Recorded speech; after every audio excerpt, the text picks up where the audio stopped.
Sir Ongole విషయం అసలు రానున్న డైరెక్టర్లకి మీరేం చెప్పబోతారు? పొలిటికల్ని టచ్ చేయమనా, టచ్ చేయొద్దనా? అది అసలు యాక్చువల్గా పాలిటిక్స్కి సంబంధించిన కేసు అండి అది ఏదో నేను ట్వీట్ పెట్టానని అది ఏదో పెట్టానని చెప్పి అది కొంచెం ఒక కోర్టులో సబ్జుడిస్గా ఉంది కాబట్టి దాని గురించి నేను మాట్లాడాను ఇప్పుడు.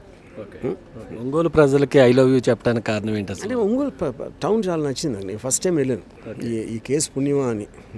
ఒంగోలుని సందర్శించే ఒక అవకాశం వచ్చింది, అందుకని పెట్టాను ఒంగోలు అని. మీ అప్కమింగ్ సినిమా సిండికేట్. అసలు ఈ సిండికేట్ అంటే ఏంటి? అది నేను దాని డీటెయిల్స్ తర్వాత చెప్తానండి. దాని అర్థం చెప్పండి మాకు. సిండికేట్ సిండికేట్ అంటే ఒక అంటే నలుగురు కలిసి ఒక పని చేసేది. వేరే వేరే గ్రూప్స్ కామన్ ఎజెండాతో కలిసినప్పుడు సిండికేట్ ఉంటుందండి. ఓకే కానీ ఏ గ్రూప్స్ ఎందుకు కలుస్తాయి అనేది మీకు తర్వాత చెప్తాను. సార్, పాత డైరెక్టర్లు అందరూ ఫెయిల్ అవుతున్నారు, కొత్త డైరెక్టర్లు ఎరగొట్టేస్తున్నారు సినిమాలు.